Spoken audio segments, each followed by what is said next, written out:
Hello YouTube, welcome to Asian Filmist. My name is Ray and I love movies.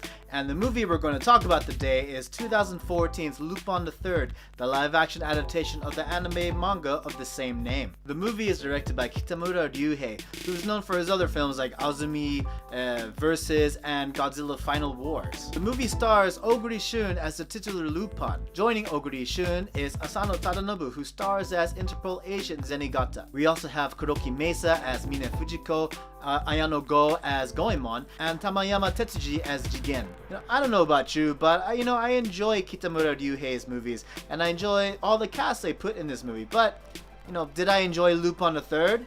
Let's get into that. First of all, let's point out, as with many of the movies we talk about, this is an adaptation of an anime manga. But, unlike all those adaptations, I've actually seen a little bit of the source material. More so the movies and the TV specials versus the TV series, actually. But it's enough to have this idea of how Lupin should or shouldn't be. So yeah, the story of Lupin the Third, the original comic, it was set back in the 60s and 70s, but this live-action adaptation, it reimagines Lupin into modern times. So the technology is updated, the hairstyles are updated, the clothes not so much. The clothes and the costumes are pretty much kept intact. But anyways, in this movie, Lupin and his gang are members of this elite group of thieves called the Works. So one night, all the members of the Works gather together after a successful heist into the mansion of their boss, only to be betrayed by a fellow thief by the name of Michael, who's played by Jerry Yan. And let's just point out, Michael is an original character made exclusively for this movie. So treasures are stolen, the mansion blows up, and essentially the Works, they fall apart. And after all the chaos, the boss of the Works, who Lupin and company see as a fatherly figure, he dies after the betrayal. So Lupin and his buddies, they initiate this plan to not only steal back the treasure, but also get revenge for their fallen boss. So yeah, the story of this movie, I think it's a typical story you can kind of expect from anything titled Lupin the Third. But yeah, did it deliver? Yeah, let's dive into the things I enjoyed about this movie. One thing I gotta give credit to Lupin the Third about is that the characters definitely look their part. Admittedly, I'm not the biggest fan of Oguri Shun as Lupin the Third, but once he put on his red shirt and his yellow tie, yeah, he does look like him. Granted, you take away the sideburns and the pompadour from the classic Lupin look for a more modern style. But yeah, not only Lupin, but Jigen and Goemon look almost picture perfect from how they are portrayed in the comics. And even Kuroki Mesa as Fujiko, granted, the actress isn't as voluptuous as how often Fujiko is portrayed in the comics and anime, but she still had plenty of sex appeal and a lot more to spare for the character. And they even drove around in their small yellow car, just like how it was in the anime. All the fights were filled with fists, bullets, and swords. It was really fun. And the one thing I can really appreciate about the live-action Lupin the Third movie is that the majority of the supporting cast were international. There are a lot of characters, represented by actors from non-Japanese countries. It did well in kind of setting this image of Lupin, who's this internationally known thief.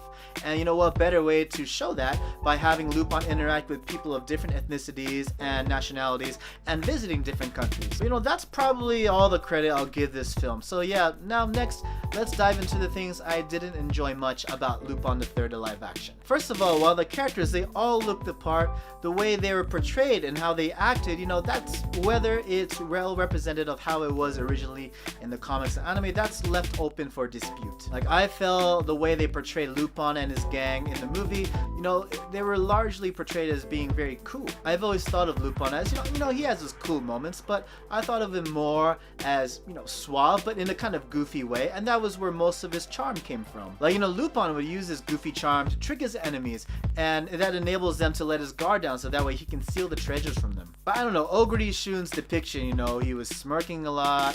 They try to go for a cool, hip, modern take on Lupin, and I just don't know if I was feeling it. And one thing I really missed from the original anime and manga that I felt wasn't really present in the live action movie was the constant bickering between Lupin and his buddies. The way they portrayed Lupin and Fujiko, there was a lot of sexual tension, there was a lot of playing around, and it was fun and all, but when it came to Lupin interacting with his buddies, I felt it wasn't as entertaining everything as how it should have been. And because they changed all the characters for this more modern take on them, in the end it made them really cliched and not as unique anymore. No, it's a shame because, you know, all the characters, they looked the part, they had all their catchphrases from the show intact, but it just wasn't Lupin enough.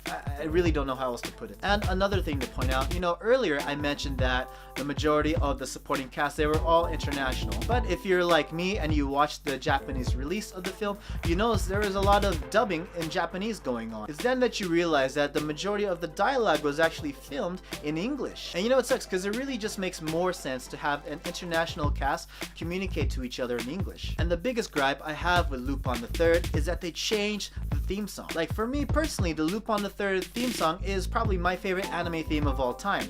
And you know, you listen to the theme song that's featured in the movie, you can hear the similarities, but it's just not the same anymore. You know, all in all, the soundtrack, the music, it wasn't all too bad, and the scenes where they actually slipped the theme song in, it was, you know, it worked out really well, but it just wasn't the same listening to a completely different theme song while watching Lupin kick some ass. So the bottom line of the Lupin the Third live action adaptation, you know, it's a subpar anime adaptation, and you know, it was a valiant effort. You know, they try to modernize a story that takes place decades ago, but in changing everything, as I said, it lost the charm of what made the source material as entertaining as it was. But you know, if you watch Lupin the Third without any knowledge of the anime manga, without having seen any of the old movies, then you know, admittedly, you might have a good time. You know, you get to see a funny guy and his friends kick some ass and steal treasures, and you have one of the sexiest women in Japanese cinema portraying one of the sexiest anime characters. And you get a lot of fun action and fight sequences, and you get a pretty decent heist film, albeit, you know, it's nothing that we haven't seen before. You know, I can recommend this movie for fans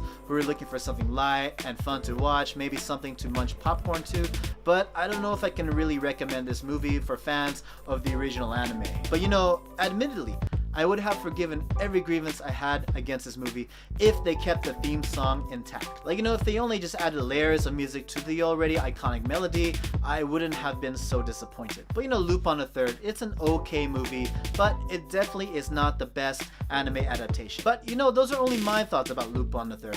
What did you guys think? Whatever your thoughts are, leave a comment below. And don't forget to subscribe to Asian Filmist for more reviews and discussions on Asian film. You can also chat with us on Facebook and Twitter, and if you subscribe to our email newsletter, you can receive a free copy of our ebook, The 108 Asian Films for New Fans to Watch. Once again, my name is Ray. You can catch me on Twitter at RayMaru555. And yeah, that's about it. Alright everyone, I'm about to watch another movie. I'll be back soon, yeah? Promise.